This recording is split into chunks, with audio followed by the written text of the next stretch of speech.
Welcome back, everybody, to Comic Shop Talk on the Late Night Collectors Community. I'm your host, Nico, and joining with me today, as always, is my co-host, Chris. How you doing, man?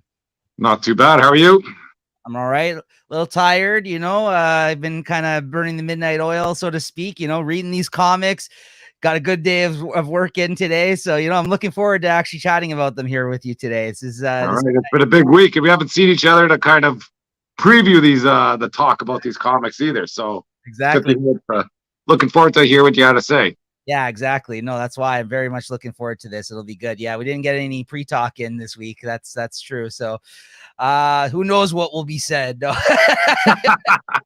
So we're also trialing out here today, guys. As you can see, got like another window up here, a comics section here. We'll see how it works out, but let us know in the comments, or if you check out this video, kind of give me a heads up if you guys like this. We'll see how it goes, if we enjoyed it as well. Hopefully it's not too distracting, but I figured it'd be a nice way to show off maybe some of the art a little bit better.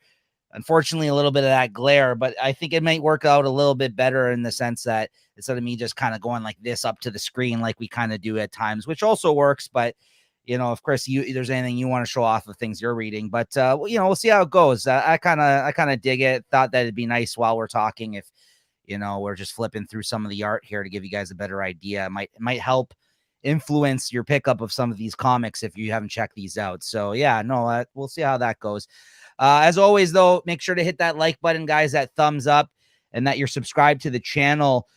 Quick couple of plugs. I've been dropping those videos, lots of videos this past week. I dropped I know they're late because of our transition over to this new YouTube channel, but the December 2021 comic book hauls and review video, that's me talking about all of the collected edition comics, their hardcovers, paperbacks, manga volumes, all kinds of things, omnibuses that I picked up throughout the month of December 2021.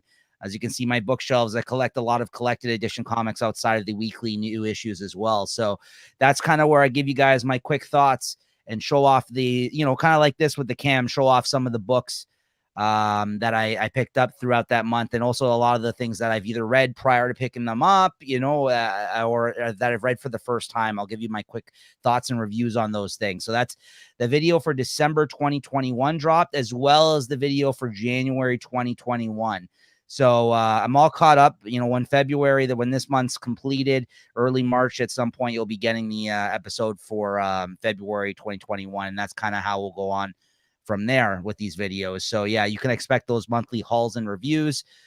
So if you're looking for other comic content, you can't get enough, this Comic Shop Talk, you're loving it, but you kind of want to see some more, then check out my comic book haul and reviews videos. That we have a playlist of that stuff up here on the channel. And maybe more to come in that sense, maybe some some tours of this room that I'm sitting in, maybe of some of my other things, like we talked about. Maybe we're going to be showing off other people's collection of things here on the channel, because the Late Night Collectors Community, it's not just weekly comics. It's kind of anything that's of any interest, any of our hobbies amongst all the hosts here of the Late Night Chat Network here on the Late Night Collectors Community. So yeah, no, let's look forward to more. All right, without further ado, though, just a reminder before we get into it, spoiler warning for some of these weekly comics. They are fairly new, so if you haven't gotten around to reading some of these yet, I try to be helpful, put the show notes in the description of the video for you guys, as well as on the posts where you may be seeing these. So if there's certain things you don't want to hear us talk about, you may want to kind of steer clear by looking at the show notes, or, read them first, then come back and listen to what we have to say. Also, we try to steer clear of some of the big spoilers for you guys as well. There's some things we have to discuss to kind of get into our thoughts on the issues, but, big reveals on the last page and stuff. Me and Chris, we tend to try to leave that up in the air until the next issue that we'll be talking about maybe. So just give you guys a chance, right? We're pretty good about it, Chris. Yeah, but really, these usually don't come out till Friday or Saturday, so people have had time to read. To read what they've had too. So yeah, so you got to. It's a big deal. You got to put it out there, nonetheless. We don't want people complaining. Hey, you guys fucking reveal what happened in this issue. We stay away from the big reveals, but if it's something a quiet comic out there, you want to see what's happening, or you're not really following a comic and you want to know what's happening. Sometimes that might get you to pick it up. Exactly. So yeah, we'll be the judge of that. Yes. All right, guys. Without further ado, let's get into some comic talk here, though. All right, let's talk comics. We got DC versus Vampires, number 5.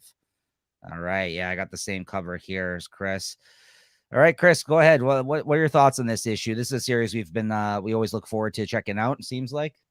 Yeah, I thought this was more like Batman versus the Justice League here.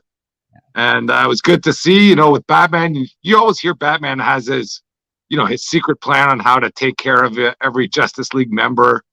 But, he never hear what, or he never says what he's going to do. And I think in this one, you get to see what he does, and it seems to work pretty well. And I liked Oliver Queen in this one again. He's been a go-to character in here. He's got always the quick remarks. The only one downside, the art in this issue, man, if they put another top-notch artist on this, I think that's what have freaking taken this one right to the top.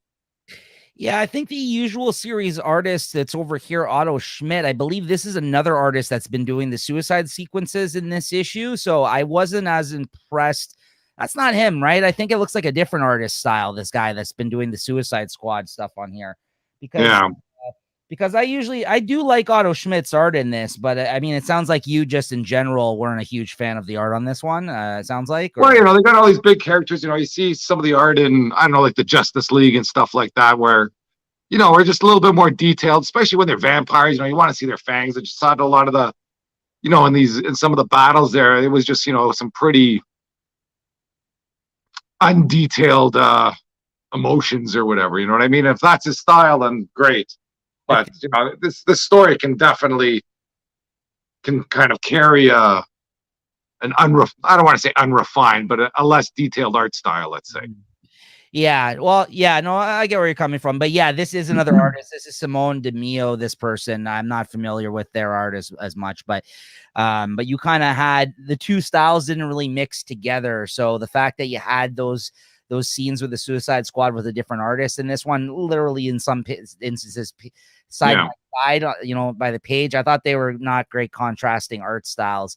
I'm more of a fan of the Otto Schmidt art, but yeah, I think what you're saying though about his stuff looking maybe a little rushed or whatever. Yeah, I think it's loose. I think that is style, but yeah, I hear what you're saying. Yeah, no,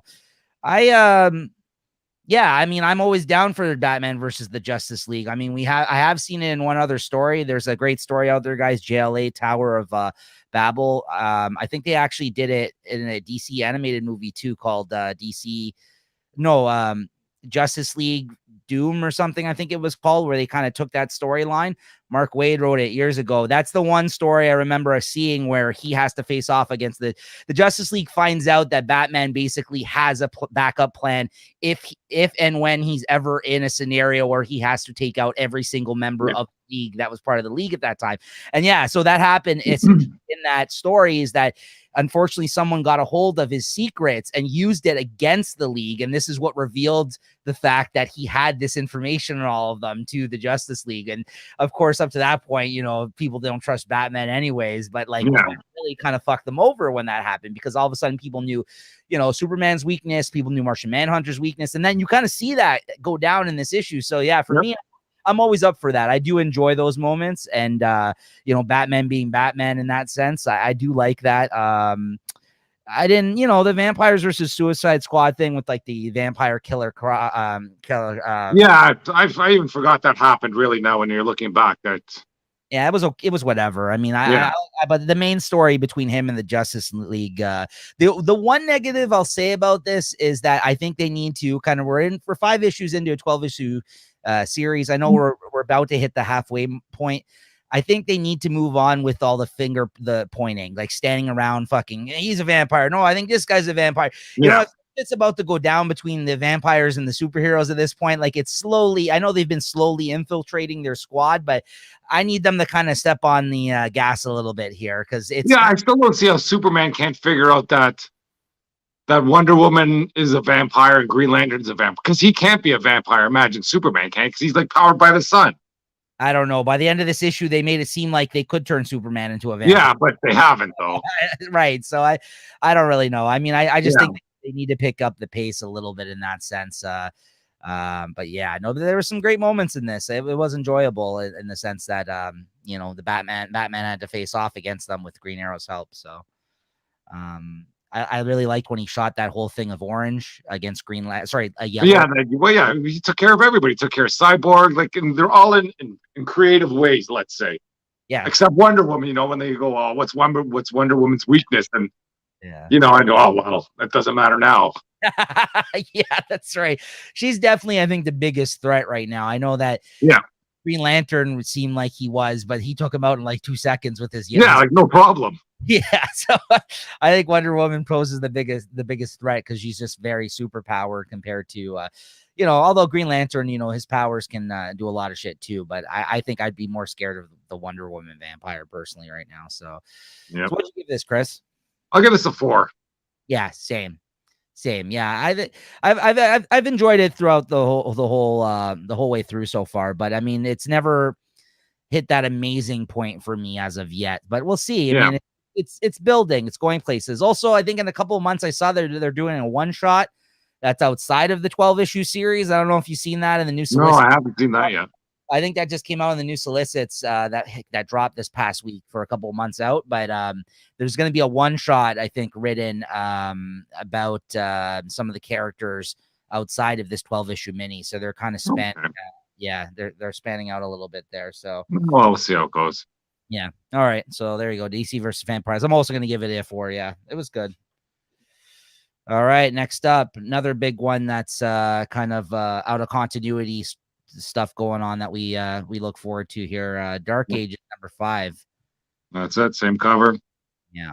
So how about this one, Chris? What'd you think of this one? I know we were particularly down on the last issue of this series, even though we felt it was very strong prior to that. I think it was the last issue. Yeah. But otherwise we were really enjoying this, right? So, and this is going to 6 issues, right? Or is it more? 6. Yeah. Yeah. For a 5th issue, I was expecting a whole lot more out of this issue, you know, like with that, you know, they had that Carnage tease earlier, and I was expecting big things from that. You know, I thought it was a decent issue. Nothing special though.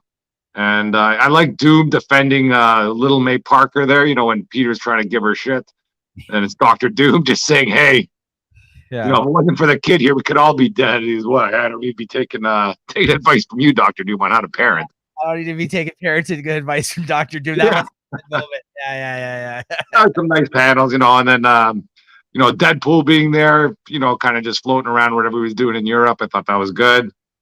And I'm just saying that the Venom Carnage Miles, you know, union, I thought it'd be so badass, and it just turned out to be a bit of a letdown. Yeah, you hit the nail on the head, my friend. Yeah, I felt the same way. I'm just like, one issue to go. It's really disappointing. I don't know if they had more in mind before Tom Taylor signed exclusive to DC with this, if they were going to do like a bunch of different miniseries or something like that. Maybe they still will. Maybe they'll put another writer on this, because with one issue to go, it seems very rushed. It doesn't seem as high. It seems to be a lot happening. Like, it doesn't seem as high stakes as it did when the series first started. And it's kind of petering out a little bit towards the end, to be honest with you. And like you said, I was kind of like, there were some good moments in this issue. I particularly liked the funny Deadpool moments with, you know, him jumping in the bus, and they had dinosaur on the top. Yeah, that was cool. And I just wish it was longer. With one issue to go, it just feels like it's spinning its wheels, and it's just like, what kind of rush conclusion are we going to get here? One issue, this is all going to come to an end. Like, there's a lot it doesn't even look like it's close to an end yet, and it's going to be over next issue. That's the problem, though. I think where you're seeing DC, they're doing it with a lot of their 12-issue series, like DC versus Vampires, Dark Knights of Steel. They're given a little bit more room to breathe and tell the story that needs to be told, and have character moments. So like when the deaths happen, it is actually effective. This is like, you know, again, it's only 6 issues. And I mean, I'm just sad to say, because it started off so strongly, I felt, and it's kind of just been, you know, whatever. I agree with you. And then there's this whole thing, this guy that's like underneath the ground, that like Apocalypse says he's gonna be. Yeah, that's like over its mind or whatever. And you know, that's what I mean. Like, it's just it's not it just feels too rushed. I did like these moments. Like I love that Laura Kinney. Like I love that X-23 Wolverine, like or Wolverine now. Laura, she's in this. I love her. I love Deadpool. Yep. Like I love this group of characters. I wish we were able to spend more time with them. Yeah, I like the life that they're living up there, fighting whatever they're doing. But if this is going to end in one issue, it's like I don't know. There's the devil dinosaur at the back of the. Yeah, that was awesome. I really liked that. That's what I mean. But then it's just like, then we get into kind of like all this apocalypse shit that they're really trying to like, you know. Yeah.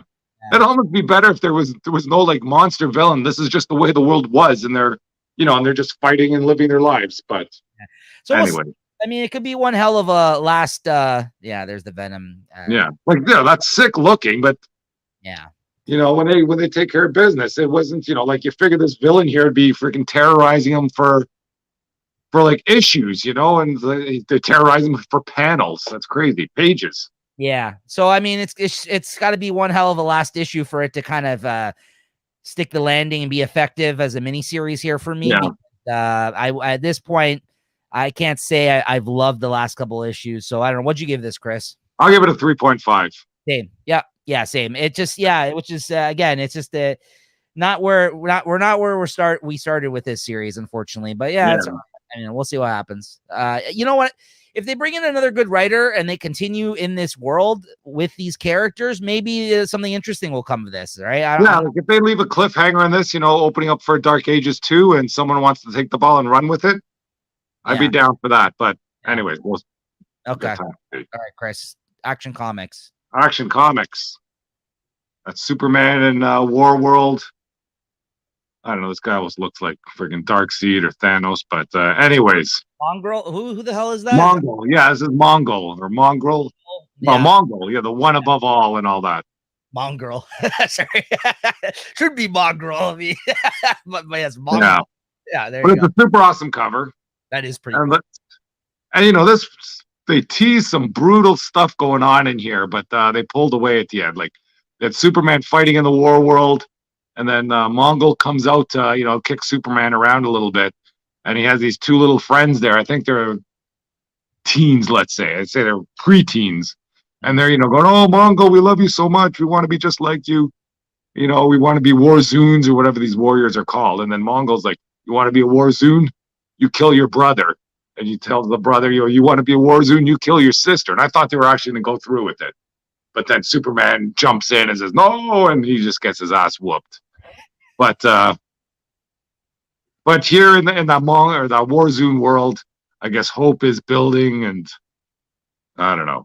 Anyways, what else was going on? Yeah, they didn't follow through. And it was interesting here to see how they have, because Superman is depowered in here. He has no strength. He seems to be just human. Yeah, because there's no yellow sun where he is, right? Yeah, there's the Star Forges there that are red suns that are making him weak. And, there's the big plan to free him, but they'd have to blow up the planet, and Superman's against that. Okay. He wants to try and save the planet. He's not there to beat Mongol. He's there to save the people there. Mm-hmm. But it was just interesting. I thought how they have a depowered Superman, what they did here, versus what they did with a depowered Spider-Man, where he's lying in bed the whole time. And here you got a depowered Superman, and he's out here trying to, save a world still. I just thought that was an interesting way each country or each company did that. Speaks to the heart of Superman, I think, though, as a character. Yeah, for sure. Yeah, whatever is truth and justice. So this is, even without his power, he's still, he's still American Pie, whatever. Well, maybe not American Pie anymore, but American Pie in the 50s. Right. But anyways, I thought it was a good comic. Hey, the more I talk about it, the more I like it. There's no Martian Manhunter story. It was decent, but who cares? Mm-hmm. And I was going to give it a 3.5, but I think I might bump this up to a 4. Nice. Yeah, you've been enjoying that. It seems like that's one of the titles that kind of gives you a lot of thought after the fact too. Like when you kind of it's story that's going. The whole story is like Superman trying to save this kind of, because the people in that planet are all conquered people, so they're all slaves, but they've all been brainwashed into loving this Mongol character. So he can't just go in there and. Yeah. Even if he kills them, someone else will just get there. He's got to sort of find a way to break the people. Mm-hmm. Or not to free the people's minds, I guess. I don't know. Right. Anyways, now we got Deathstroke Incorporated 6. Now that's a sick cover. Oh, yeah. Real sick cover, that one. I love that. That's awesome. Yeah. Is that Like the this one where you didn't have. This is a cover A too. This isn't the. wow? This isn't a variant cover. Deathstroke looks fucking badass in here. Yeah, he does. Yeah. And he's King Deathstroke here now. Well, he's king of the Serpent Society, or he's leading the Serpent Society. And in here, basically, he's sort of made a conscious decision just to be a bad guy. You know, he's talking with Black Canary a lot in this one, and you know, kind of explained to Black Canary why he wants to do. He goes, "Oh, I tried to be good, it doesn't stick. You know, I tried to be bad, I didn't really care for it, but now as king, goes, oh, this is what I'm gonna do. This is what he wants to be." So he asked Black Canary to join it to sort of be the balance, the yin to his yang, or the yang to his yin. Yeah, she blows him off. And the Justice League comes in this one too to fight things out. So it's a decent issue. I like this one a lot. Starts kind of slow, but the art is like, if they had the artist that's doing this for like those Batman or the freaking Spider-Man ones, they'd be knocking the. I guess you don't have to put your top artist on your best-selling comics because they sell regardless, you know, and that's right. Too bad. Who's the artist on that? Who's the second name under the writer there? Pantalina. Oh, I'm not familiar with that artist. Okay, so yeah, it's and they've been drawing the whole series thus far, like up to this. I believe so. It seems to be all in the same style, and it's just pretty good stuff. Nice. All right. So what'd you give that one? Yeah, I give this a 4 too. Nice. There's a big crossover happening soon, I believe, between a bunch of books and Deathstroke. Yeah, this one's going to be joining up, I think, with Batman. I guess whatever that Williamson guy. I think he's doing a lot with the Ra's al Ghul, Talia al Ghul. I think the Robin book. He's also Robin's going to be in it, and the Kid Ghoul, whatever. Right, Kid Ghoul. Yeah. There's a kid. There's a kid Deathstroke too, the Revenger or something like that. Okay. Yeah. Oh yeah, and they fucking. Oh, anyways, go on. I don't want to. Maybe that's a spoiler. I'll let that one ride. Okay. All right. Next up, we got Human Target number 5. Love this cover. It kind of looks like an old school like detective novel or something like that, like a noir type thing. Like the covers for this series have been fantastic, and so is the art within. I'll show off here a little bit. I gotta say though, this was the weakest issue yet. As you know, I love this series. I actually just discussed it being in my top 5 of current stuff that we've been reading over the past few months when we talked about that the other day on the show. There's a great show. There's an awesome ad, right? Guys. Comic shop talk, not HBO talk. Hey. Sorry, just gotta give a quick shout out to that. It just ended. Great show. Yeah, that was good. Yeah. But yeah, the only reason I think I dislike this issue out of everything so far is probably just the way that the storytelling happened in this one. Tom King kind of did one of his things where he's bouncing around telling different parts of the story, and it maybe doesn't come full circle until the end of the issue. Sometimes that's effective, and by the end you're really impressed. Sometimes it kind of takes away maybe from some of the storytelling that you're usually used to out of the series, because I got to say, so far at least, what I've liked, probably one of the great reasons why I've liked this the most out of the things that Tom King has been working on lately is the fact that it's been pretty straightforward. Like, there is a mystery involved, there is things happening, I'm sure, that are going to come into play later, but the way the story has been being told has been very straightforward in the sense, like, each issue he's going and meeting another member of the Justice League and kind of trying to figure them out and see like where their part is in this whole murder mystery. And this one was telling you a story about the past and how the Human Target was being taught how to basically stop his mind from being infiltrated by people that could read your mind. And basically he had known another alien, not Martian Manhunter, John Johns, or whatever his name is, but some other woman alien was teaching him how to basically, if someone's trying to invade your thoughts, how to kind of stop them and maybe try to get information out of their mind as a result and give them not what they're looking for, like make them focus on something specifically that you don't really care about. Yeah. And you kind of see this play out in the issue. At the start of the issue, as you can see, like this panel here, they're out having a drink or something, and he asks, or dinner, he asks him to, Martian Manhunter asks him to pass him the salt. And by the end of the issue, you find out that by the time somebody can ask you, they use that as an example, that pass you the salt, by the time you give it to them, that's how fast they can figure out what's in your mind, like if you're getting mind read, essentially. So John, the Martian Manhunter, being able to do that is basically trying to get information out of him, like trying to see if he's maybe thinking he's a suspect and what he knows so far. And by the end of the issue, he finds out a little bit about John Johns, the Martian Manhunter, that maybe he didn't want him to know about his involvement and what would make him guilty somewhat, a guilty party maybe to basically the person who tried to kill him, right? So we don't know how that all connects at this point, or whether or not he's the actual person who set all that up, set all that in motion. But by the end of the issue, you know, that's basically what this issue is trying to illustrate, is that he learned how to do this.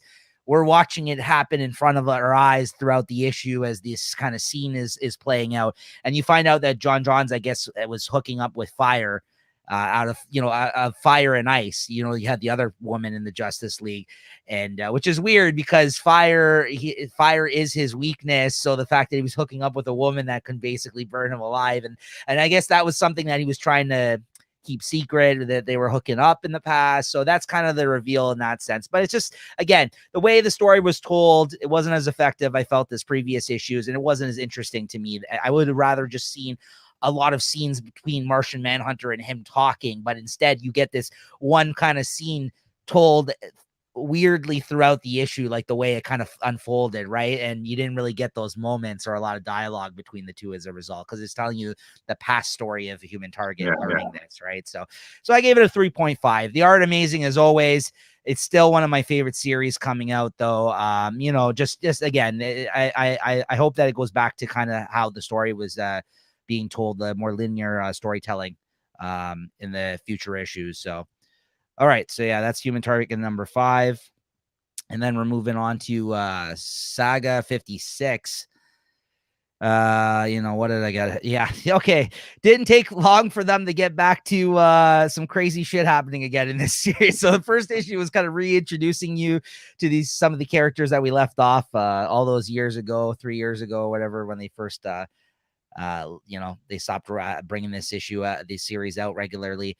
And in this one, they encounter this group of pirates. Essentially, this ship intercepts, you know, the main protagonist ship, Lana, and her daughter from Saga, like that we've been following, you know, from the start of the series. They have a ship now, and they're basically smuggling like this drug that she's selling to basically get the license in order to actually move legit goods, essentially, like as cargo, but to get the money to buy the actual license to basically be somebody who's able to lug cargo around space, you have to pay a lot of money. So she's basically, they've been smuggling drugs in their ship right now, and these pirate characters intercept them, and they have a much cooler, bigger kind of ship that they kind of board. And she has like a really nice friendly exchange with this guy with the antlers, who's like this pirate character. And he's like, you know, he sees that they have kids. He brings them aboard. He's like, get the kids ice cream. You know, let's talk business. He finds out what she's doing. He's like, hey, listen, I got a deal for you. Why don't you go? I send you to my contact. They're paying 4 or 5 times the price of this type of drug if you can get this to them right now, because it's hard to come by for them, and you have quality shit here. So let me do you a solid. And if you do this, you'll be able to get the money to buy this like legit thing for you to be able to sell you know, your cargo in space.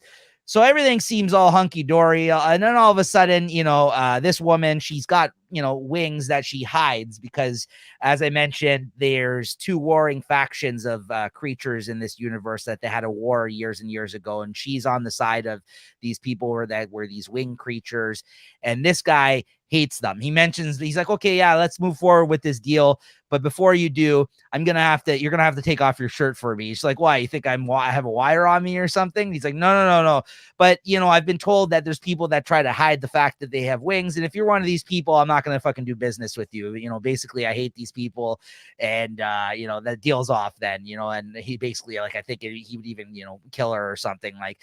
And she's like, no, it's like, and he goes to like grab her and she's like, you can't touch me without, consent and all this other shit. And then it actually ends on this great page here at the end. I wanted to read it. It's just so current with our society. He's like, oops, probably should have thrown in a trigger warning, huh? Like, because he says at first, he's like, I'm gonna haul your kids up here and rape them to death in front of you. He says, and then he's like, because he goes, as you can see, she goes to like to like grab her to see if she's hiding wigs, and he's like, consent? I'm a pirate, you dumb snowflake cunt. He's like, you fuck. And all of a sudden the tables turn and he's like an evil motherfucker all of a sudden. And then he kind of says about the trigger warning and everything else. So it's funny because it's just talking about like the era that we live in, a little bit in terms of like how every PC everybody is and shit like that. But the way he grabbed her obviously wasn't in a cool way. He was trying to force her shirt off to see if he could see wings, right? And she knows that she has wings that she's been hiding. So you're not looking good at the end of this issue for these guys. The way they kind of left this off was on quite the cliffhanger. So I give this a 4.5. I thought it was a great issue. I'm very much looking forward to the next issue. I thought the dialogue and the action between these characters, the pirate and Alana, in this specific issue was really great. And it's just funny because you let your guard down with this guy thinking he's all friendly, and then by the end of the issue, it's just like, oh no, I'm not. He's like, listen, I'm a fucking pirate. Don't fuck with me, right? And then he busts out that trigger warning joke, and I'm just like, that's hilarious. I was like, this is great. This is an awesome character, anti-character. So yeah, Saga 56. All right, Iron Man, Chris. Iron Man. Iron God, a sick cover here. Alex Ross. That's pretty much, it's one of the reasons I started picking up, and it's a decent story inside. He's still all powerful Iron Man in here. He's everybody in the New York area now has been boosted their IQ. So a lot of the issue is talking about everybody in the New York area and what they're doing with their new IQ. And, a bunch of fun stuff with that. And I don't know, for whatever reason here, one of the funny lines, where to have it there? Like, there's like a CNN type of thing, and on the banner on the bottom, it says, New York average IQ 187, New Jersey 170. I know why they're kicking New Jersey.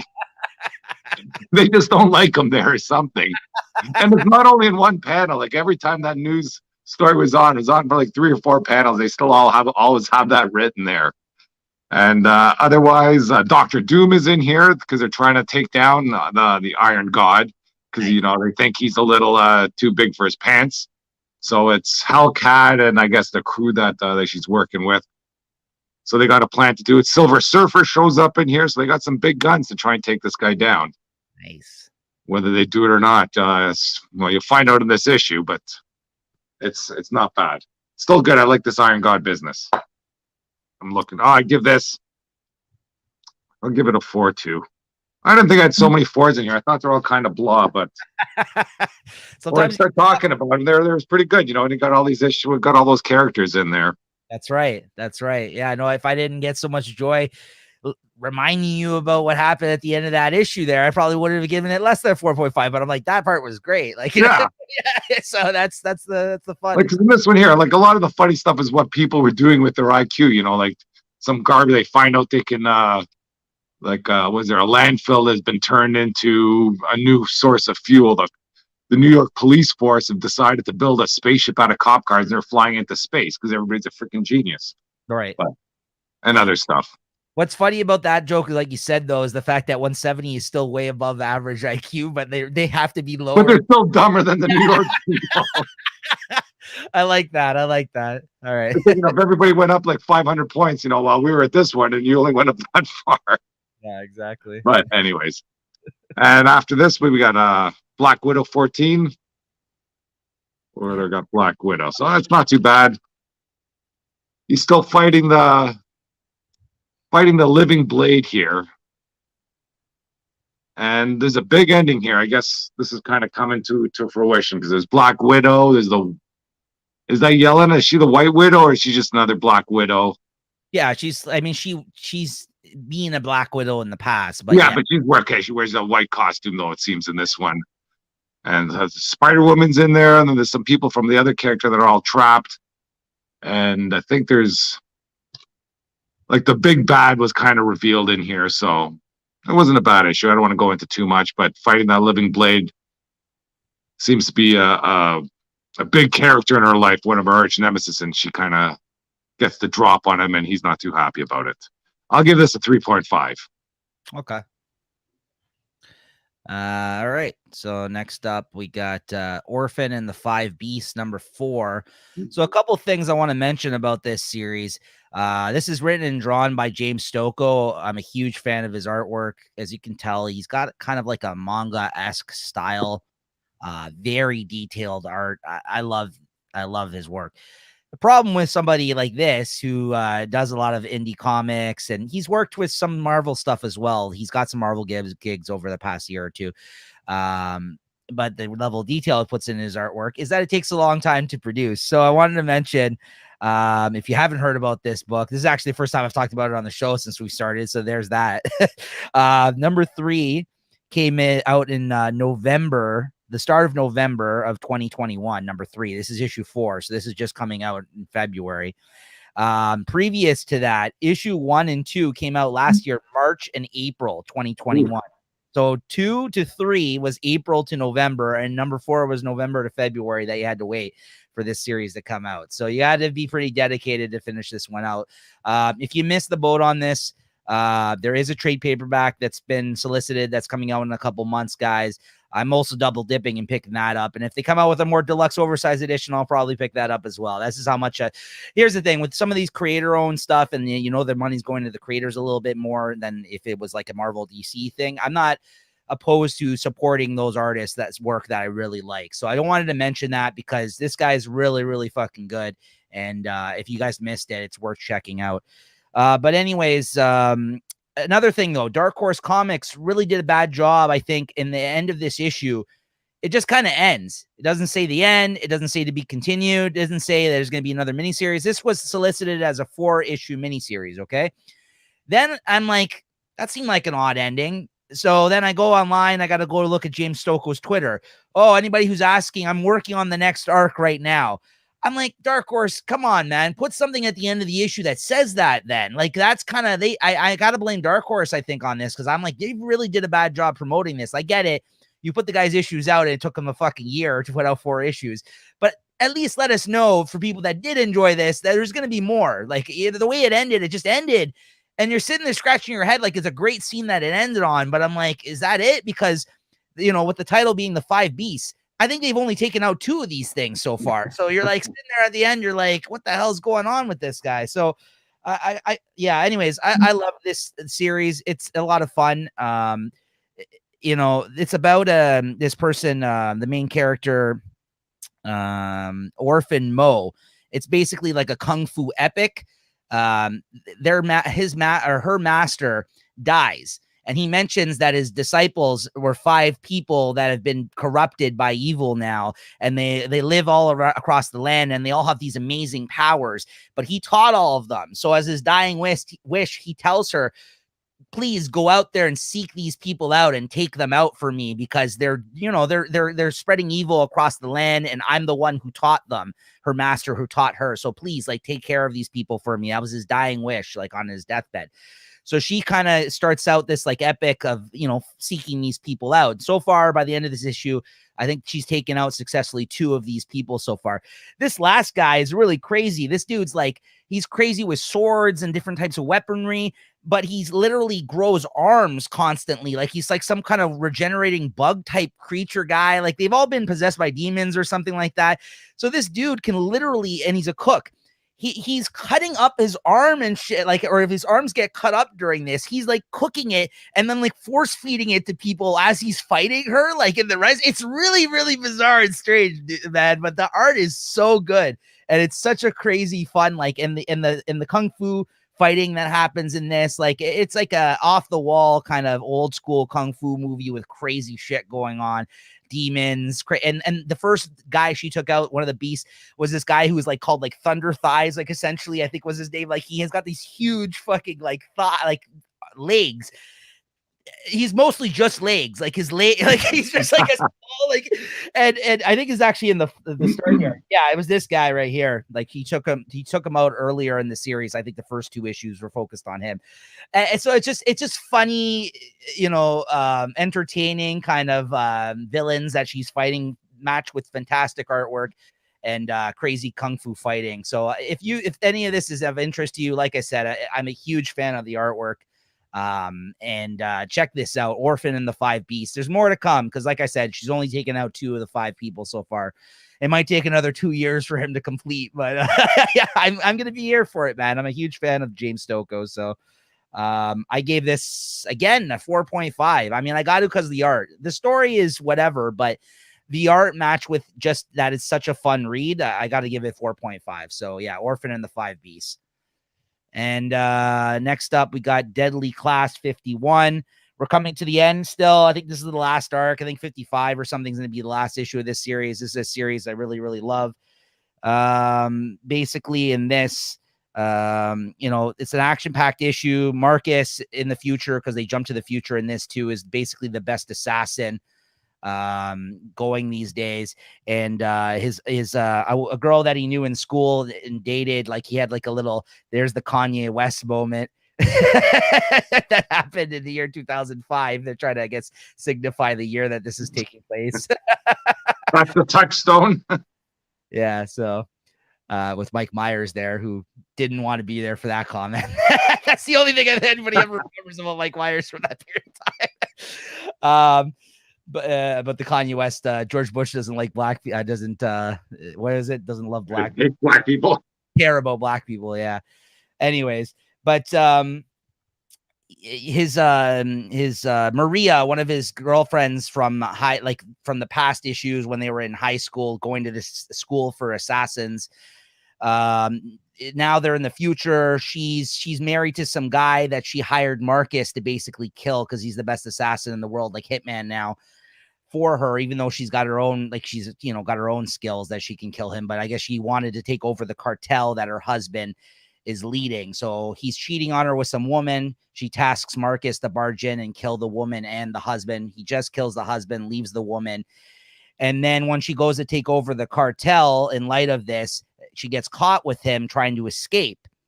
And in doing so, she has to basically just make something up, saying that he's the one who caught the killer. His men were like, no, he's the killer that killed him. You're not taking over this cartel, bitch. Like, we're not following a woman or whatever else that goes on there.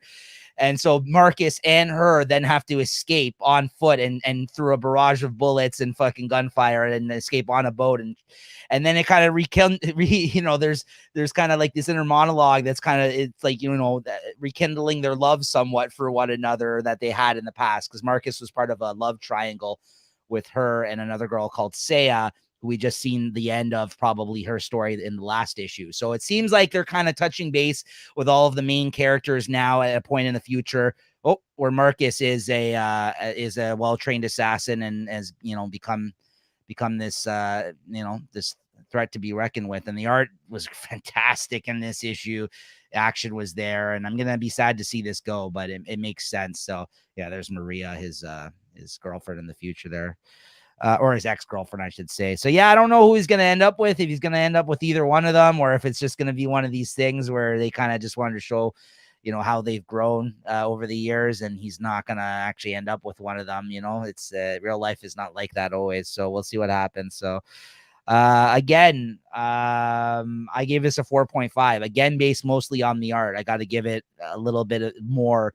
The story was a good action-packed issue and everything, but it's not the type of stories that I like that are being told. They're usually much more deeper in this series. That was the reason which I enjoy them. But the art, he killed this issue. Wes Craig, the artist on this. So yeah, 4.5.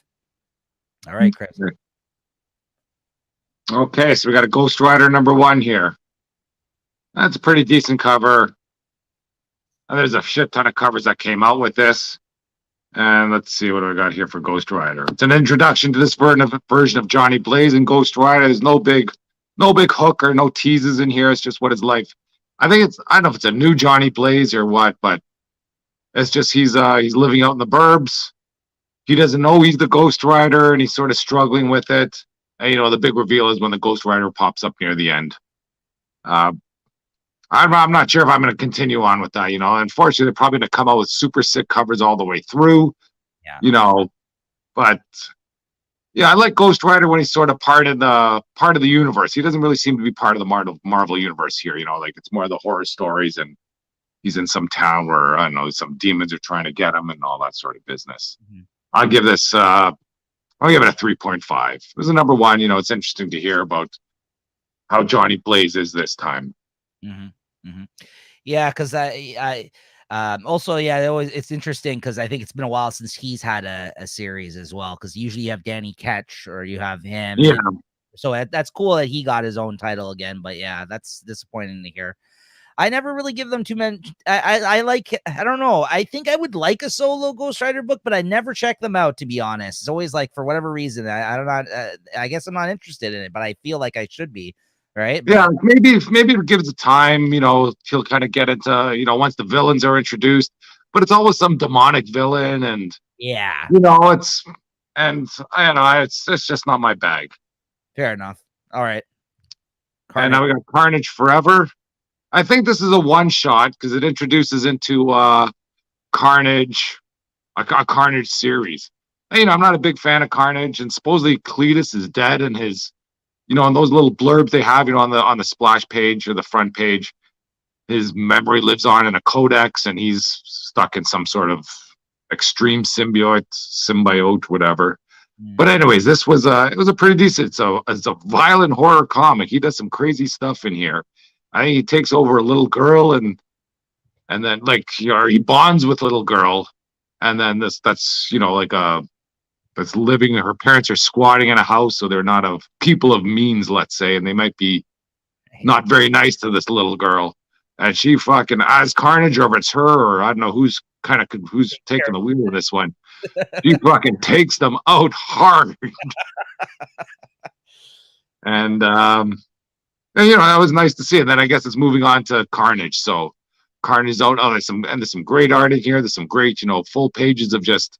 Carnage being Carnage, or a red, I don't know if you want to call him a red Venom. He doesn't look like Carnage, but just a big freaking hulking mass of Carnage. So that was pretty good. And I liked it more than I thought I would. I just kind of bought it. I don't know, just because it's kind of Spider-Man related. No Spider-Man in here, but I'll give that a 3.5. 3.5? Okay. Yeah. No. Go on, start. Now, Strange Academy 16. So very quickly, my last few comics here that I read. This is a good issue. I really enjoyed it. It's a winter formal dance. Had that kind of teen drama kind of aspect to it. One of the kids, what's his name here? Toth. That's what I like about this series too. If you're going to have a series with a lot of characters that are new, guys, always have a page like this at the start of the issue to let you know all the kids' names, because it just makes it easier for you. Even when you talk about it, even if you're trying to read the issue, you can't remember who somebody is. Because if you're going to have there's 11 people here. If you're going to have 11 different students with unique voices as a writer in your series, and no one's ever heard of them before, have an introduction page here at the start. It's, you know what I mean? It's good to have for the reader. But yeah, this Toth character, he gets stood up. He asks a girl out to the dance, and she's interested and she agrees to go with him. But then by the end of this issue, we've been following this other character here, Calvin. He lost magic recently in the series, and he lost his magic powers, and he's been buying these he's been buying these things off of some person that he encountered in a back alley somewhere. And it seems like they're kind of using it as he's the drug dealer at the school. He's selling these things that are basically giving him temporary powers, essentially, but it comes at a cost, like all things magic. So he hasn't really learned what that cost is exactly. I guess the person who's been selling it to him has been getting something out of it, maybe some sort of power, maybe he's getting more stronger. They haven't really gone into it 100% as of yet, but in the last issue when he hooked him up with this, obviously he's going to jump at the chance to get magic powers again because he's lost it and he feels like a loser going to this school with everybody that has all these magic powers. And, you know, because he lost them due to what happened in the last ordeal in the book, he's been really having a hard time fitting in. So, you know, again, it has got like that teen angsty type drama type stuff going on being in high school. By the end of the issue, though, he gets found out by Dr. Voodoo, who's like the principal or whatever of the school. Headmaster. Thank you. And he basically kicks him out. He expels him, this kid. So he expels him at the end of the issue. The girl that was going to meet that kid at the dance encounters him leaving the school. And she's like, no, we can't let this happen. I'm going to help you. And, you know, being a friend to him. And meanwhile, he's like, why aren't you going to the dance? He's like, no, he'll understand. He'll wait. It won't be a big deal. Doesn't contact him, which I think is kind of ridiculous because kids these days, magic or not, you shoot him a text or something. Then you panel at the end of the issue. That's my only complaint about this. Of the kid sitting there with his flowers, looking all sad. And she fucking leaves him at the dance. He's sitting there waiting for her. She's late already. Like, and I'm just like, what a brutal fucking ending to the issue. I felt so bad for the kid because you know some of us may have been in these situations. Well, Strange Academy knows how to write to their audience. Yeah, man, it was good. Like, I'm like, yeah, if you're gonna write a story about a group of kids in a school, magic or not, it's hidden on themes pretty well. So I really thought this was a good issue. I gave it a 4. It was a solid issue. Looking forward to the next one, and I think it's playing to its audience, like you said. A book like this should be like that in that sense. It really does capture kids that age. I think the writer's doing a great job of it, right? So, all right, Black Hammer Reborn number 9. All I got to say about this is written by Jeff Lemire. I'm a huge fan of the Black Hammer universe. Nothing new I have to say about this from previous issues I've been talking about on the show. I did like the last incarnation of Black Hammer more than this kind of future jump that they've been telling in Black Hammer Reborn as a way to kind of tie all the loose ends of the storylines together out of the mini series and main series that came before this. But this is probably, I don't like this as much as I did about the last Black Hammer series that came out.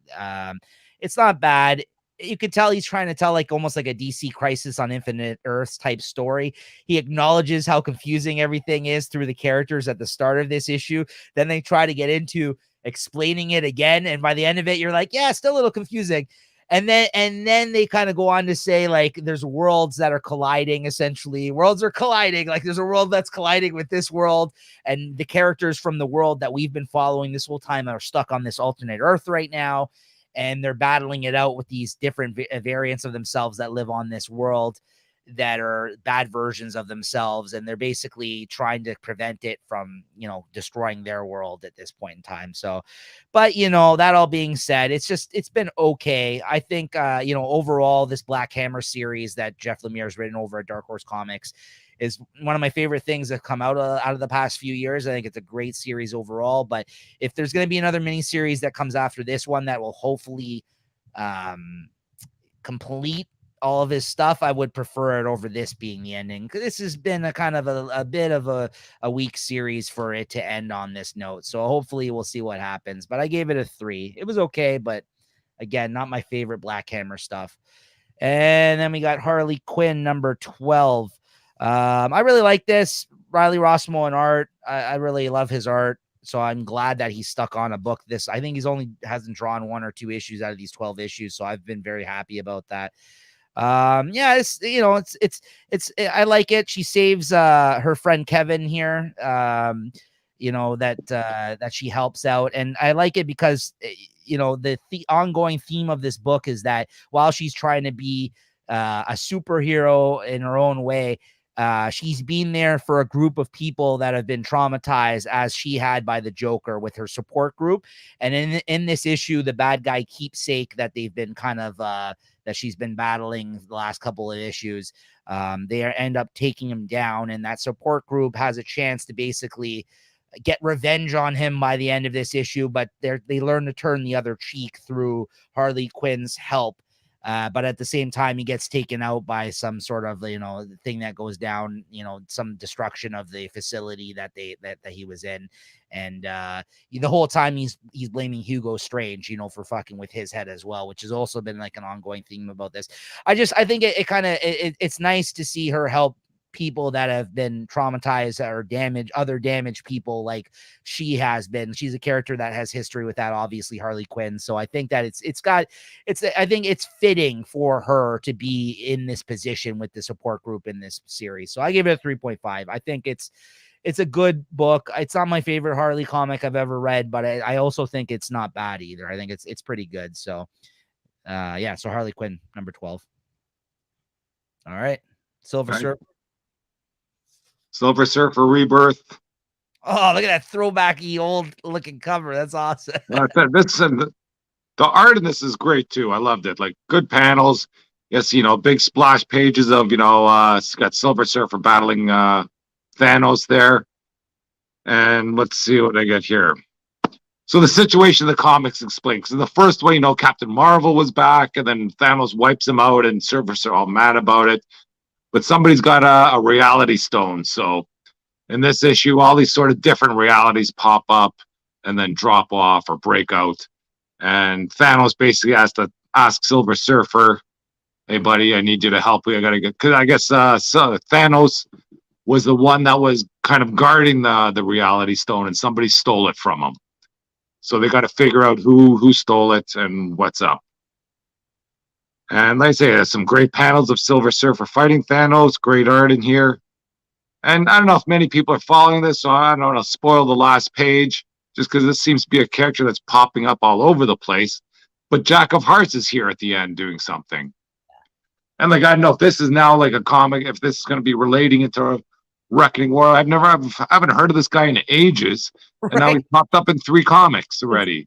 With big parts, it seems like it seems like a big deal when they go, oh, Jack of Hearts. I go, who cares if it's Jack of Hearts? I don't even know what he does, but he's got the cosmic power around his hands, and he must be going up in one of the shows or the movies or something. Because you're right. Why is there such a fucking push for this guy all of a sudden within 3 different comics? Yeah. But anyways, it's a nice story. But since it's that reality stone, all the stuff they kind of bring out, when you think, oh, something good's happening, it's never in reality, and the reality just breaks in a few pages. So that's it's nice to see, but since it's not any sort of lasting, consequences, let's say, okay, it's not a big deal. If Galactus shows up, oh, big deal. Don't worry, that reality is going to break in a few pages anyways. I'll give it a 3.5, but I think the art is freaking fantastic in here. They got some, full pages of either Thanos or Silver Surfer, freaking getting ready to punch. And nice throwback stuff to see. Ron Lim, Ron Mars. I mean, again, they keep doing these little miniseries with creators that worked on these characters in the past, and I'm here for a lot of them, man. I'm going to be picking this up in trade. Those are both people that worked on Silver Surfer in the 90s that are doing this miniseries, so that's why you can tell. Like, I'm a big fan of them, like the Peter David miniseries, the Maestro ones, things like that, where they bring in some of these guys back. They still got it, man. Like some of these. Right? Yeah, it's nice to see. Yeah. I just don't like that they're thrown back into the past, or they're kind of taking place in the time that they were. So once again, there's going to be no lasting consequences to whatever that story is. Right. There's not unless there's some big super plan. If they did that with one of them, I think that series would just go through the roof, because none of the other ones have, I read that symbiote. It was nice to see Spider-Man and all that, but once the story's done, that's it. How it fit into his life, it's of no consequence, Right. But anyways, we're going to move on. We got Miles Morales. I just bought this because it's the X-Gwen cover. I haven't really been following too much of Miles Morales. And, I didn't even write anything down. I wasn't going to talk about this one. But I think he's in here in some computer. There's Miles Morales, and I think there's some guy's shift. It's like a giant, it's almost like a hulking type of Spider-Man. And he's got 4 arms. And he doesn't talk. I don't know what that's about. They're fighting a computer. Some guy, Quantum, shows up. Has something to do with the Beyond Corporation. I thought I did write something about him.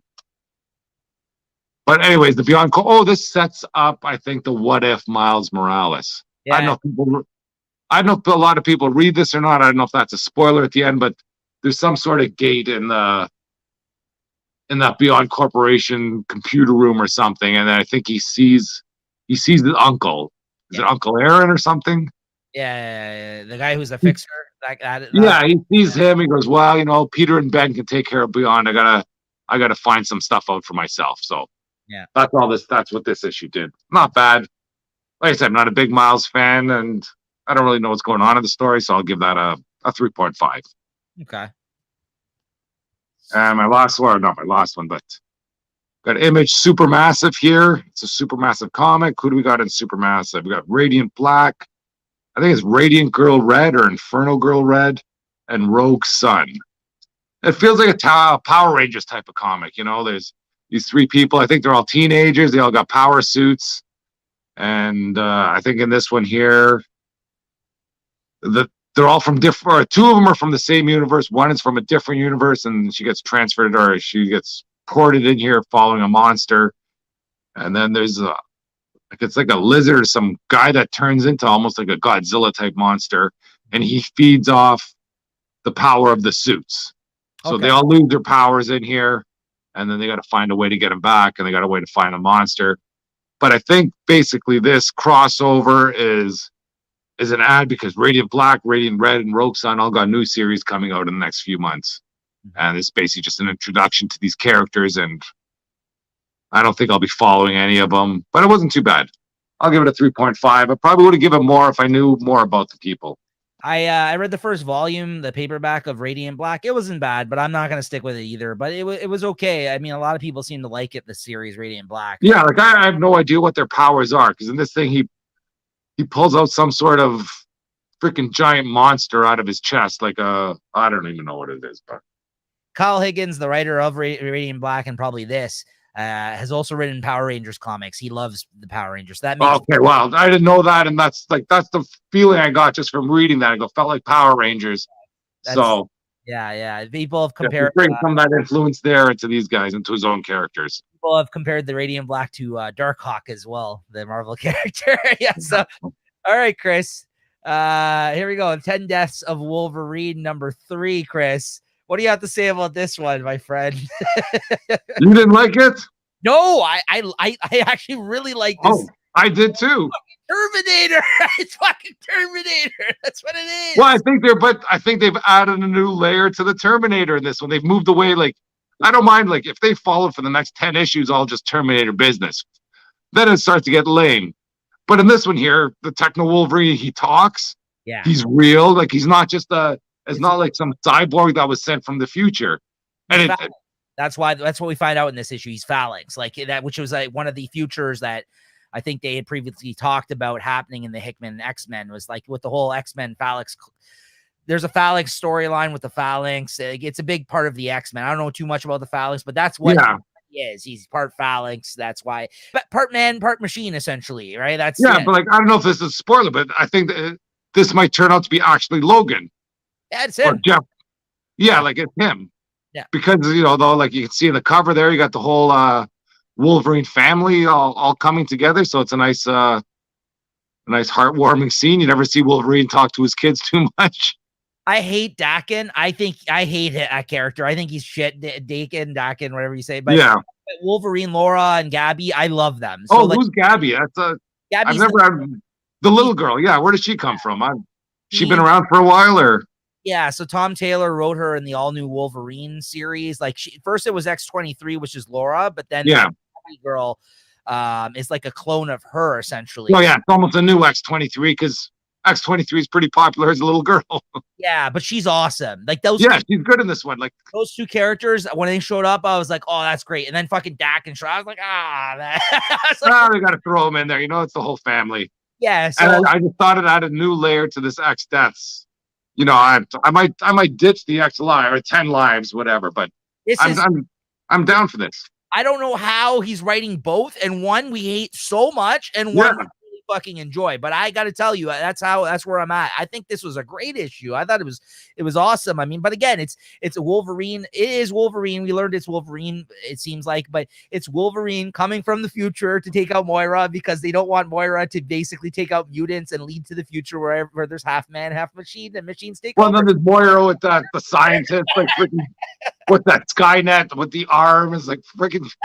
Like, how did they get away with this? There's a moment in here, Chris, where there's an inner monologue. I wish I wrote down the page because I read it digitally. I'm not gonna look for it now, but there's a monologue where it sounds like she said, like, what's her name from Terminator, talking about how the machines took over in the Moira's inner monologue, and I'm just like, what the hell, man? I'm like, this is Terminator, but I love Terminator, so I'm like, I love this.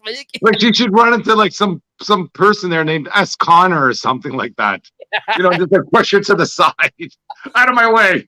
No, it was great. It was great. A great issue. Yeah, absolutely. But I do like how they, instead of him going on the killing spree there, they actually were able to stop him because he's like, oh, look, it's my kids. Like, you know what I mean? Like, yeah. Like that. Yeah, he's just not some mindless, because in the beginning it looked like he was just some mindless robot, just, you know, on a like program to go kill Moira or whatever his mission is. Yeah. But it looks like he does have a plan, and he's doing this for a real reason. Yeah. No, I dug it, man. What'd you give it? Yep. I'll give that a 4, no problem, all day.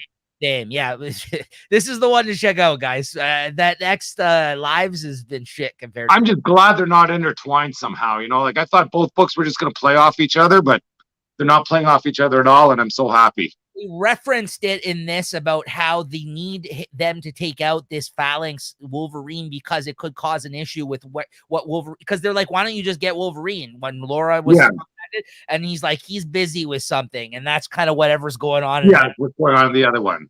So then I was like, okay, yeah, that's cool, man. Bring them in. I'm like, all day. I was like, leave that other book alone, whatever's going on over there. Yeah. All right. Amazing Spider-Man. All right. 90, guys. Yeah. It's a pretty decent cover. Mm-hmm. What'd you think of this one, Chris? Well, I know I bagged on Bagley last time. It's Bagley again in this one, right? I wanted to point this out. Bagley with 5 different fucking inkers looks completely different than Bagley on that last issue. That's why. This art was great in this issue, but that's why, Chris, if you look at the start of the issue, there is 1, 2, 3, 4, 5 people inking his work on this, and it makes him look completely different, his art style. This is the most cleaned up, great looking Bagley art I've ever seen, because like, it's not him just doing it, and it's not him with maybe 1 or 2 inkers. He's got fucking 5 inkers working on it. It's totally transformed the artwork from one issue to the next. Yeah, you hit on it. I was like, whoa! I'm like, this looks great. This issue. I'm like, I thought, look, when I looked, I go, oh, it's Bagley. I go, what the fuck? What, did he spend all his time on this issue and freaking do nothing the last issue?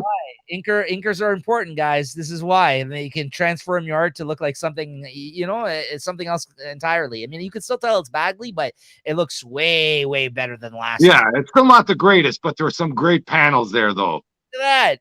Like, yeah, like, that's all. But like, there was that good one where Spider-Man's jumping out of the water. Like, it was a full page one. Like, wow, that's like Spider-Man almost flying or something. You know, I thought that was a great panel. And, you know, it just, you know, the great panel just kind of lifts everything up around there. But yeah, it's a nice panel, the bursting through the water. Beyond Corporation's losing its grip here a little bit. And I didn't mind that Peter and Ben meeting up there finally and teaming up. I thought something bad was going to happen, but because you know something bad is going down soon. Yeah. It's been that can't be a spoiler. It's been in every ad of every comic where you see Ben and Peter Ben and Peter fighting while they're falling down or something. Yeah, that was this last page here where, you know, I that was my favorite part of the issue, was then they finally got to meet up. They're both hurting. I mean, Peter's just trying to, he's like, I'm at 50%. Mary Jane's like, he's like at 50%. That makes one whole Spider-Man.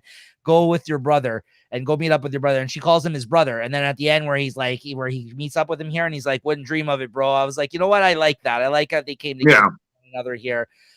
As much as you know, we've been hating on Ben Riley throughout this just because he's no Peter Parker to me and he never will be. I did appreciate that he's got, you know, they got love for each other in that sense. And like, you know, Ben Riley's coming from a fucked up place right now because they've messed with his head so much. Like he doesn't even know, you know, he's not himself. Right. And so like they really messed with him. And it's beyond. You've got to talk to the kingpin and get that jewel there so they can remember what's going on. Yeah. So I did like that moment. I mean, it didn't make up for the rest of the issue for me. I thought the rest of the issue was just fine, but that last ending moment with them finally coming together, I was like, okay, yeah, that was cool at the end. So yeah, and I just got a bad feeling they're just kind of making you like Ben Riley because they're just gonna freaking break him. He's going bad. He's going sideways. I don't know. I think there might be a little omen there when he looked at his mask and it looked kind of funny. Because I've read some stuff about what's going on in some new issues. There's a mask or something that's like nothing's been confirmed, but there's some illusions. Yeah, that's a bad omen there. Something bad's happening to him because of that. I thought that was just they were trying to show like how there's spaces in his mind missing. Yeah, but that's what I got out of that. But yeah, maybe you're right. Maybe that's something on the horizon there is definitely, because we know they're fighting for some reason. Yeah. You know, because like, you know, in every ad they got or the issue of 93 or whatever, the end of the arc is basically Spider-Man and Ben Riley fighting as they fall down. Yeah. And we got a couple issues to go for that. So which is the end of the era prior to the relaunch, I believe, right? Yeah, I think that's the last thing. So I'm looking forward to that. And I'm liking what's going on here. It wasn't a crazy good story, but you know, I'm just more excited about what's coming than what's happening. You know, like this Goblin Queen. I don't know. Not the monster villain that the sales would seem to suggest of her first appearance.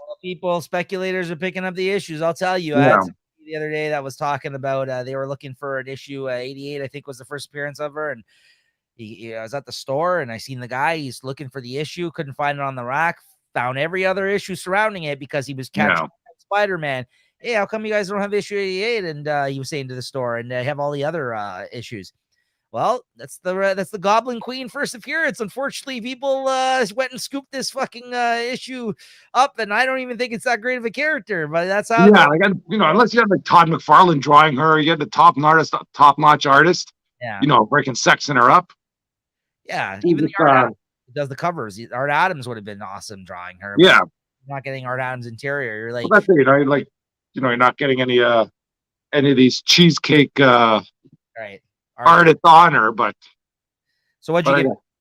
I'll give it a 3.5 still. It's nothing crazy. Yeah, I did like the ending though. Yeah, but I liked that. I liked it. You know, it's better than a lot of it that it's been. Yeah. But yeah, I don't think it's still worth a 4 if it's, you know, nowhere near a 4.5 or anything like that. No. All right. So very quickly, we'll mention something that just came out today, a piece of news in the news here. Me and Chris are really looking forward to. They just announced that Chip Zdarsky and artist George Jimenez or Jorge Jimenez, I guess maybe, they're going to be the new creative team starting in July on Batman 125, taking over for Joshua Williamson. That's great news. That's great news. I mean, between Zdarsky doing Daredevil and Marvel, and he's gonna be doing Batman at DC. He's gotten some great gigs lately, and I think it's well deserved. He's been putting out some great work lately that I've really been enjoying, and I'm looking forward to this, man. That and Jorge Jimenez, fucking great. Been killing it. Yeah. So, but is Chip Zdarsky still going to be continuing with Daredevil? Yeah, they're relaunching it after Devil's Reign. I mean, I don't know how long he'll be on it past that, but as far as I know, he's not exclusive to either company, so he can be doing both. Yeah, that's awesome. I gotta say, I mean, like if there's two characters, I'd be interested if I was a comic writer and writing. I gotta say, if I was working for both companies, writing Daredevil and Batman, I'd be pretty fucking happy. You throw Spider-Man in there, and that's it for me. Like, you know what I mean? Like, yeah. I'd be pretty fucking happy with that, man. That's awesome news. So I'm looking forward to it. I'm this Joshua Williamson story has been fine, but I knew he wasn't going to be the permanent writer past like whatever because Tynion kind of left unexpectedly with his Substack deal there. I think they were expecting. Zdarsky isn't like Substack or anything like that then. I think he does have one that's going to be coming out on Substack. Yeah, he does have a comic that he's been going to be putting out there, creator-owned project. I think he does have one. But yeah, he's been mainly focusing on the work, his work between the big two at this point in time, right? So but getting on the main Batman title, maybe he'll be leaning more towards sticking with DC. I don't know but yeah, who knows? Well, Daredevil's that's a big title for Marvel too. This Devil's Reign, it's knocking it out of the park. Yeah. So I just want to see how these guys, I want to follow these guys for a month and see how they freaking work. Like, how long does it take them to freaking knock out a story for an issue or something? Because they seem to be freaking doing so much. They knock this out in a week or a day or what? I don't know. Yeah. Anyways, I'm so excited to see that Daredevil or whatever, that Batman 125. That's like 4 issues away. Yeah, in July. Yeah. So I think they're just gonna probably tell the end of this Lex Luthor Batman Inc. story that Joshua Williamson has set up. And I still don't know how it's gonna fit into the death of Batman, because he's supposed to die soon too. Yeah. Well, anyways, exciting times. All will be told soon, but yeah. I'm on board, man. I'm on board. And now, as I was telling Chris prior to this, I just talked about dropping fucking Batman the Night, the last episode, because that's the miniseries that Zdarsky is doing, and I'm fucking reading like 10 Batman books, I feel like. And then I'm like, oh yeah, this one's all right. Maybe I'll just drop it and revisit it later. Now they said Zdarsky's going on the main title, and I'm like to Chris, I gotta fucking pick that back up because like I what if he sets something up, because he's gonna still be writing that series. Yeah. It's essentially his Batman origin. So that's probably going to play into his take on the character and his run, I would think, right? Yeah, and who knows how long Chip Zdarsky knew he'd be doing Batman. He might have known this months ago. Right. So like while he was doing that Dark Knight or the new Batman. Yeah. Anyways. Yeah, so it could be just a coincidence. It could have nothing to do with his run on the character. But unfortunately, if I'm all in on Batman Zdarsky, I'm probably going to end up picking up the rest of that series as well now. So there you have it. 10 more Batman books I'm going to be reading. That's it. All right, what are we picking up next week, Chris? You got your list ready? Ooh, I got a big one again. Fuck, I got to drop some of these things or something. Jesus Christ! But let's both work on that together, Chris. Like I said, we got to have that on the chopping block segment where we're like, you know what? If we say this book is shit like 2-3 times in a row, that's it. We got to commit, Chris. We got to. Well, I'm thinking of like the ones I like. Like when Thor comes out, I'm looking forward to that. Like freaking Hulk comes out, I want that. These Spider-Mans, even though they're shit, I still want them. Batman, I want. I did drop Detective Comics. Right. But I don't know. But anyways, I got Avengers Forever 3. I'm looking forward to that. Captain America, Iron Man. I might drop it, but freaking got all these Alex Ross covers that are freaking super kick-ass. Daredevil, what's that? Was A Woman Without Fear, number 3. I think it's only 1 to 3, so that's going to be gone after this. Yeah. Devil's Reign, Spider-Man. I want to drop it, but I think I already got it pulled, so it's coming. I don't want to drop it a week before. Is that a one shot or is it another 2 or 3 issue thing? I hope it's just a one shot. I think it's a one shot. I think that might be a one shot. Yeah, and they got the X-Men, the Devil's Reign X-Men 2, got Spider-Woman 20, Spider-Man 91's coming, X-Men 9, Batman 129 or 121, Dark Knights of Steel 5, Justice League 73. Justice League Incarnate 5, and I got this War for Earth 3. It's a DC. Yes. I don't know. They're going after Amanda Waller. Went to an alternate Earth, and she took over the world there. And I guess some people are going there to track her down. Yeah. I don't know. Maybe I just got freaking. I read those solicitations, and it got me. Oh, I'll just pop on the buttons for the pre-orders, or not pre-orders, but pull list. Right. But I don't know. I'll probably read it anyways. What the hell? What's one comic? It's not going to freaking save my money. Is that it? That's your list there? That's it, yeah. Yeah, hefty list for sure. I got Amazing Spider-Man 91, Batman 121, Batman Killing Time 1, which is Tom King miniseries. I think he's doing with artist David Marquez. I'm really looking forward to that. I think that's like a six issue miniseries. Speaking of too much Batman. Crossover 12. That'll be exciting. That's the continuation. Fuck, maybe I'll get that one too. about to say, because the where we left off with that last issue, I guess we can mention it Yeah, here. oh yeah, Negan shows up. Yeah. Yeah, we didn't mention it at the time, but Negan shows up from The Walking Dead, shows up at the end of crossover issue 11. So I'm really looking forward to see how he plays into their story so far, what's going on. So yeah, that's crossover 12. Really looking forward to that. Daredevil Woman Without Fear. Yeah, you know, whatever. That's number. Yeah, it's the last one. What the hell? One. Dark Knights of Steel. Always look forward to that. That's a great series.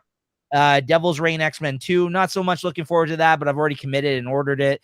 Fantastic 441. You know, more Reckoning War. Justice League 73. Magic Order 2, number 5. New Burn 4, which I've dropped. I think this is one of the last issues I have pre-ordered. Red Room Trigger Warnings. That's a crazy comic, and that's going to be back for the first time in a few months. Red Room. I didn't hear you mention this, Chris, or maybe I just missed it. Strange, number 1. Are you picking that up or what? Maybe not. Oh, so that comes out. Maybe I should. Fuck. Unless something changes. Strange, number 1. I'm really excited. What's coming out? Yeah, I got to take a look for that.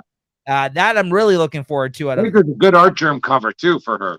Yes, and X-Men 9. So yeah, that's my list for next week. So a pretty decent list. But yeah, out of all those, I'm most looking forward to crossover, Dark Knights of Steel, Red Room Trigger Warnings, and Strange, number 1. Really looking forward to that. So yeah, that'll be a good one. All right. So yeah, great discussion today. Yeah, good lengthy episode, a lot of things discussed. This is one of those weeks where I did not have an idea of what my pick of the week or my favorite book of the week was going to be going into it. So I kind of just had to look over now before we got into what we're looking forward to, and I've decided on one, but it could have went to a few different books this week, guys, to be honest with you. It was just nothing was like amazing where I'm like, yeah, but it wasn't blah. They're all like decent comics, at least for me. Some weeks, no, even me, even though I gave out some 4.5s, but like there's some weeks where I'm like battling it out maybe between 1 or 2, and sometimes not even 2, maybe just the 1 where I'm like, this is the pick. But this week, there was about 3 or 4 where I'm like, you know, we're around the same type of like, yeah, it was a pretty decent issue where I'm like, I could have went with that. So I'm just going to pick this. I'm going to pick Saga 56, which I didn't expect, but reviewing, kind of going over some of the moments in this particular issue that really I found very funny, and kind of back to the reasoning why I like this comic to begin with, and after its absence for so long, I have to give it to this Saga 56. Really great issue, I thought. Yeah, I'm going with Black Widow. Whatever, 14. I know I only gave it a 3.5 rating, but there is a big, in my notes there, I had a big ending written down. I go, fuck, I forgot what the big ending was, but then I remembered what it was. Okay. And this, if it sticks, this is a big change to Black Widow or to Natasha, whatever, Romanoff, if the ending sticks. Right. And I guess we'll find out. It's an issue. Nice. And it is a big, a big wow at the end. Holy smokes, I couldn't believe that happened. Right. All right. Well, there you have it, guys. Those are our favorite books of the week. Once again, make sure you're subscribed to the channel. Hit us up in the comments. Let's keep the conversation going here. Oh, what's that? Hold on. That's the Ghost Rider variant issue, the X-Gwen. I just saw it there. Well, that's a nice one. It looks better in picture than it does straight out, but it's a nice cover. Oh, I like that. Nice. I do like that one. Very nice. That's her as the White Queen, I guess. Yeah, it looks like it. Yeah, that would have, if I had to say, yeah. Yeah, it's hard to say the White Queen because she's got clothes on compared to White Queen when she has a business meeting in her her dominatrix outfit. In her lingerie, yeah. Yeah. Oh, welcome to this business meeting. It's funny because there's been scenes like that in the comic. They're like, people are like, how are we supposed to take you seriously? Yeah, we have thigh-high boots on. That's her, like a bikini bottom or something, and that's the way she is. That's what I was about to say. That's you don't let your guard down. That's what she wants. She's expecting, right, to do to you, right? She doesn't mess with you just with her mind, also with her looks. Emma Frost, folks. It's a great character. But yes, once again, make sure you're subscribed to the channel, guys. We bring these out weekly. We've really been having a great time doing them. More to come. All kinds of different comic content here on the channel. As it comes up, as I think of more things to put out here for you guys. And also next week, it's been delayed this week due to some of our pre-ordered stuff having not come in as of yet. But look forward to next week. If you guys are into cards, if you're into Pokemon cards, we got Christine and Peter, who's been on, a ton of episodes of Cracking Packs with the Chat. We're going to be doing our 50th episode of Cracking Packs with the Chat live, opening up the new Pokemon card set, Brilliant Stars. And Christine already opened up a few packs prior to this opening, and she's already pulled a fucking banger of a card there, guys. So if you guys want to see more on that, make sure you follow us on Instagram, Late Night Collectors Community, and make sure to tune in if you're interested in that, as we open up some packs and have some laughs and have some fun on Cracking Packs with the Chat. That's another show that we do here on the network for all you trading card game fans out there. Sometimes Chris comes on the show too. He open up hockey cards, all kinds of different things that we do over there. So make sure to check it out. But 50 episodes is a big deal. So we're doing that episode live to celebrate the new Pokemon set. If it comes by tomorrow, possibly tomorrow, but unfortunately by when this show airs, but unfortunately, because of the delay, probably not looking like we're going to be doing it till next week. So if you guys watch this episode, make sure to like it, subscribe, and follow us for more. All right, that's going to do it for this week, guys. And we'll see you next week. Looking forward to it. Later, guys. All right. Cheers. Steam was